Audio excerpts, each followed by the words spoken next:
You can access transcripts of our videos, as well as galleries of the art we use in the videos, at academyofideas.com. You can also find us on Substack at theacademyofideas.substack.com. Given that man is the physically stronger sex, it may seem preposterous to claim that many men fear women more than women fear men. Yet across cultures and throughout history, women have often been portrayed as the greatest threat to man. In Women, Fire, and Dangerous Things, the American linguist and philosopher George Lakoff shows how in many languages there is a deep metaphorical connection between the words woman and danger. In this video, drawing from the anthropologist David Gilmour's book Misogyny, the Male Malady, we examine the anthropological and cultural evidence showing that man's fear of woman is a cross-cultural phenomenon, and we explore how the early developmental process of boys contributes to this fear. Misogyny is commonly defined as contempt, hatred, or prejudice towards women, but a more complete definition of this phenomenon should include fear as well, for much of the hate of the misogynist is a mask for his fear of the female sex. In Antony and Cleopatra, William Shakespeare famously wrote, "In time, we hate that which we often fear." And as David Gilmour writes, "By misogyny, I mean an unreasonable fear or hatred of women that takes on some palpable form in any given society. Some men are not misogynists. These men have successfully resolved their inner conflicts over women, but most men have not been so successful. Misogyny is not a Western invention, nor is it confined to modern capitalist societies, as many feminists and Marxists have argued for many years. Misogyny shows no correlation with any particular form of society. It occurs everywhere. Misogyny is indeed close to being universal, as our data will amply demonstrate." It is not an exaggeration to state that man's preoccupation with woman's body is the greatest obsession in history, yet this obsession is shadowed by an equally powerful fear. For man not only desires the female body, he also experiences it as something foreign, mysterious, and potentially dangerous. Among hunter-gatherer cultures, this fear of the female body takes the form of a full-blown phobia.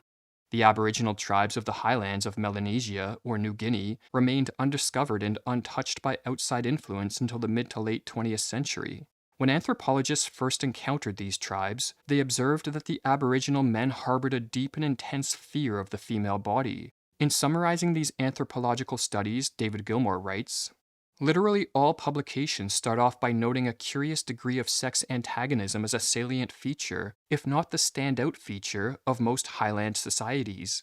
There is probably no place on earth where men have such a pervasive fear and loathing of women. Nowhere else in the world does fear of the female body reach such a terrible, staggering pitch." According to the Aboriginal men of New Guinea, prolonged contact with a woman's body can cause serious illness that causes the skin to wither and the organs to waste away. The anthropologist John Langness observed the male elders of one tribe warned the adolescent boys that if they spend too much time in close physical proximity with women, their skins will be no good, their work will go wrong, and they will die young. The Aboriginal fear of the female body reaches its most intense expression in anxiety surrounding her reproductive functions and sexual organ. Menstrual blood is regarded as one of the most dangerous substances a man can encounter. Contact with a mere drip of it is thought to be able to kill a young and strong man. While the female genitalia are not only considered potentially poisonous, but also the conduit through which malevolent forces enter the world. The very biology that gave birth to man, paradoxically, is seen as antithetical to man's well-being and existence. So through her sexual organs a woman, even if unintentionally, is believed to act as a constant magnet to the evil powers that populate the world's subterranean realm, explains Gilmour. Women attract these evil powers without even being aware of it, and thus seriously endanger both nature and society. Mother, wife, sister, no matter, woman's body is the harbinger of all human evil. Like all men, Aboriginal men desire sex, but they also believe too much of it weakens them and can even kill them. The anthropologist Raymond Kelly noted that among the Etoro tribe, the men ritually abstain from sexual contact with women for about 2/3 of the year. For the New Guinea Aboriginal man, sex drains him of his vital essence, while at the same time enhancing the strength and vitality of women. Throughout the entire highland region, men conclude that women pursue sex precisely in order to capture semen, to enhance well-being, to deplete the male victim, and to strengthen themselves in the process, explains Gilmour. These fears of the female body are not only found in the male-dominated Aboriginal tribes of New Guinea. Among the matrilineal Crow, where women control significant property and hold relatively high status, as well as the Semi people of the Malay Peninsula, a non-violent people described by Gilmore as the least sexist group of people on the face of the earth, the same fear of the feminine body exists. As Gilmore notes, these beliefs are not confined to what are referred to as male-dominated cultures, nor to patrilineal societies where women's position is low. Nor are such beliefs confined to Aboriginal societies, as parallel fears of the feminine can be found throughout Western history. But whereas many Aboriginal tribes located the danger of woman in her physicality, Western man has more often portrayed her as a moral and spiritual threat. As far back as the 7th century BC, the ancient Greek poet Simonides wrote, "Yes, women are the greatest evil Zeus has made, and men are bound to them hand and foot, with impossible knots by God." Subsequent Greek and Roman poets echoed this idea by claiming that women are the original source of kaki, or evil in this world, and that they were created by the gods to torment men. Roman poets like Ovid, Hesiod, and Juvenal wrote long treatises heaping scorn and abuse upon women and everything pertaining to them, and urging men to avoid sex and marriage completely. Western mythology is also rife with fears of the female. In a myth that echoes the Aboriginal belief that the female genitalia are a gateway for malevolent forces, it is Pandora who opens a box that releases evil into the world. Ancient Greek mythology is filled with female figures, sirens, nymphs, lamias, and furies who lure, ensnare, and ultimately destroy men. Many of these mythological females live in water and attract men with their beauty only to drag them underwater. This motif persists throughout Western history. In Icelandic myths, for example, women are portrayed as rivers of poison into which men, like flies drawn to honey, taste sweetness for a brief moment, only to drown. The philosopher Dorothy Dinnerstein finds the image of the siren or mermaid, the female sea creature who rises from the dark sea depths to drag men down, to be virtually universal in folklore. In his book on monsters and demons, David Williams calls this siren figure the most widely represented monster throughout history, putting a female face on the horrific and the grotesque for all times. The siren is a mythological representation of the femme fatale, the seductive yet deadly woman, which is a common symbol across the centuries. In the 18th century, the English poet John Gay wrote, "The fly that sips treacle is lost in the sweets, so he that tastes woman, ruin meets." In the operas of Richard Wagner, the goddess Venus ensnares men in realms of sensual pleasure, thus diverting them from their higher, heroic pursuits. In capturing the widespread belief that every woman embodies something of the femme fatale, Gilmore writes, "Women are evil because of their sexual allure, which, by disguising all this teeming malevolence with a pretty exterior, puts men in physical and moral danger of immorality. This physical attractiveness is, in fact, the strategy for their treachery and duplicity, for it is their appeal to men's senses that cheats, betrays, deceives. And so women are among the most dangerous things on earth." Western philosophy and literature are likewise filled with men expressing the view that women are inherently dangerous. The German philosopher Arthur Schopenhauer argued that because women are constitutionally weaker than men, they have become master deceivers in order to survive and achieve their reproductive ends. They are driven to rely not on force but on cunning, hence their instinctive subtlety and their tendency to tell lies, wrote Schopenhauer. Friedrich Nietzsche echoed this idea by arguing that women are constitutionally incapable of telling the truth. What is truth to a woman? From the beginning, nothing has been more alien, repugnant, and hostile to women than truth. Her great art is her lie. While the writer D.H. Lawrence did not hold back in expressing what he thought to be the colossal evil of the united spirit of woman that is sending out waves of destructive malevolence which eat out the inner life of a man, like a cancer. The foundational texts and teachings of all the world's major religions likewise provide evidence for man's fear of the feminine. In most of the world's messianic religions, sin is brought into the world by women. It is always first woman, never first man, who, because of innate character flaws, capitulates to the devil's blandishments, explains Gilmore. In the book of Genesis, it is Eve who succumbs to the serpent's deceptions, eats the forbidden fruit, and convinces Adam to disobey God, which results in their expulsion from paradise and the fallen state of humanity. As the 4th century theologian St. Ambrose of Milan wrote, "The woman was first deceived, and it was she who deceived the man. Adam was not deceived, but the woman was deceived and was in sin." In the biblical apocryphal texts, one finds warnings about the ruinous power which women can exercise over men, as well as the claim that all wickedness is but little compared to the wickedness of a woman, while the medieval Bishop Marbot of Rennes went as far as to link woman with the devil. Countless are the traps which the scheming enemy, the devil, has set throughout the world's paths and plains, but among them the greatest, and the one scarcely anybody can evade, is woman. Woman, the unhappy source, evil root, and corrupt offshoot, who brings to birth every sort of outrage throughout the world. Woman subverts the world. Woman, the sweet evil, compound of honeycomb and poison. In the religion of Islam, the same fears can be found. Upon his ascension to heaven, the Prophet Muhammad is reported to have said that hell was populated above all by women, while on his deathbed he is said to have stated, "After my disappearance, there will be no other greater source of chaos and disorder for my nation than women." In her study of Islam, the Moroccan sociologist Fatima Mernissi goes as far as to argue that the entire Muslim social structure can be seen as an attack on and a defense against the disruptive power of female sexuality. Even in Buddhism, a spiritual tradition associated with peace and kindliness to all living creatures, women are depicted as morally degraded enchantresses who, through deceptions and lies, lure men away from the righteous spiritual path. As one Buddhist traditional verse puts it, "'Tis nature's law that rivers wind, trees grow of wood and kind, and, given opportunity, all women work iniquity. A sex composed of wickedness and guile, unknowable, uncertain as the path of fishes in the water, womankind, hold truth for falsehood, falsehood for the truth."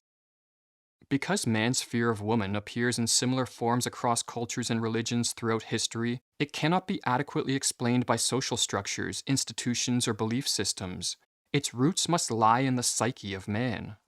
It is because misogyny is so widespread and so pervasive among men everywhere that it must be psychogenic in origin, a result of identical experiences in the male developmental cycle rather than caused by the environment. The developmental roots of man's fear of women can be traced back to the earliest stages of life, when the mother stands as the omnipresent figure in the child's world. As the source of nourishment, comfort, and that indispensable motherly love, she is the central figure of early experience. Embedded in this maternal environment, both boys and girls unconsciously mirror the mother's gender identity and develop what the psychiatrist Robert Stoller called a proto-feminine identity. A boy's earliest experience of gender is really not neuter but female, a mirroring of the gender of his mother, writes Eugene Monich, or as Stoller writes. If, as is suggested, there is a stage at the beginning of life in both males and females when one feels as if part of mother, this will establish a feminine quality in one's identity. While helpful for the girl who is to become feminine, it can threaten the boy's capacity for masculinity. Because an infant boy initially forms a feminine-oriented identity, in order to later develop a masculine identity, he must psychologically distance himself from the mother and reject the proto-feminine identity that was unconsciously formed in the earliest stages of life. As the Indian proverb puts it, "Men are born of women, nurtured and loved by women, protected and dominated by women, yet they must become men." Or as David Gilmour continues, "All boys feel this irreducible core feminine identity as a threat to their masculine self, an inner softness or weakness, a deficiency lurking within. It must be repudiated so that the boy can later develop a manly identification consonant with cultural expectations. That is, the boy at some point must disidentify with the mother to become a true male as defined by convention." The process of disidentifying with mother includes an often violent rejection of everything feminine, so that masculinity becomes defined as the opposite of and a distancing from femininity. But this process of disidentifying with the mother and repudiating the feminine within is no easy task. In fact, it is one of the most difficult a boy must face. For the mother is the source of comfort, security, and unconditional love. The earliest years of life, before self-consciousness fully emerges, are marked by a state of ease and contentment in which the child is cared for without effort or responsibility. Mother is warmth, mother is food, mother is the euphoric state of satisfaction and security, writes the psychologist Erich Fromm. A boy does not relinquish his bond with the mother willingly. Historically, harsh rites of passage, designed to forcibly separate the boy from the maternal world and initiate him into manhood, were practiced by almost all cultures. Underlying these rites of passage was the recognition that within the male psyche there exists a regressive longing to remain in or return to that paradisal and infantile state of dependence on the feminine. Regressive wishes seem to be felt as a return to a primordial pre-masculine state, to infancy, that is, to a condition associated with femininity, writes David Gilmour. Especially as a boy matures into adolescence and then adulthood, these regressive wishes become increasingly unacceptable, for to give in to them means the extinction of masculinity. Within most men, therefore, there exists an innate conflict. On the one hand, they are drawn toward what the anthropologist Thomas Gregor called the path back to fusion with the mother and the pleasures of infancy, while at the same time they fear, resist, and despise these regressive impulses that arise from within. The boy, more than the girl, has a powerfully ambivalent response to this universal regressive wish. On the one hand, he feels it as a pleasurable symbiosis with the mother, a recapturing of the carefree, prelapsarian world of infancy. But on the other hand, he senses it as a dangerous backsliding that is as terrifying as it is pleasurable, for it means the extinction of masculinity. In an attempt to deal with the anxiety this inner conflict evokes, many men project it onto women, so that what is, in reality, an internal struggle comes to be experienced as an external threat. The result is a paranoid fear or phobia of women that in many men takes the form of hatred or contempt. And in some cases, such as the Salem witch hunts, this fear of women expands into full-blown psychoses. Or as Gilmour writes, phobias are projections, attributions to others of one's own repressed wishes. Phobias are either projections of the repressed wishes or they are displacements by which inner conflicts find objectification and scapegoats. Phobia formation is what psychoanalysts call the defense mechanism of externalization. Misogyny has all the earmarks of a typical phobia, with fears focusing on woman, who is demonized as the implacable, omnipotent foe. This is a quick break from the video to let you know about our 6-part series on the psychology of the man-child. In it, we explore the ideas presented in this video in greater depth. We cover topics such as the psychology of mother dependence, why boys must suffer to become men, why fatherless boys struggle to become men, and the psychology of the devouring mother. The series includes over 2 hours of content and is accompanied by some of the greatest art in history. Access it today, along with 130 other membership videos, by joining our membership program at academyofideas.com/members. Now back to the video. The fact that many men project their desire for, and fear of, their own regressive impulses onto women helps explain why their feelings towards women are marked by such intense ambivalence. For on the one hand, men fear women, but they also admire, desire, and idolize them. This ambivalence has been expressed throughout history in religion, literature, and myth. Hesiod described woman as a beautiful evil, while Catullus, writing of his mistress, confessed, "I love and I hate." Mythological figures such as the Sphinx, half alluring woman, half monstrous beast, embody this union of attraction and dread. It seems abundantly clear that many, if not most, of men's feelings about women are a hodgepodge of strongly contrasting impulses, starkly contradictory affects and fantasies. It seems that wherever we find misogyny, we also find its diametric opposite in equal measure, and this is the key to misogyny, explains Gilmour. If this explanation is valid, then it follows that the more a man fears or hates women, the more he simultaneously longs for and needs them.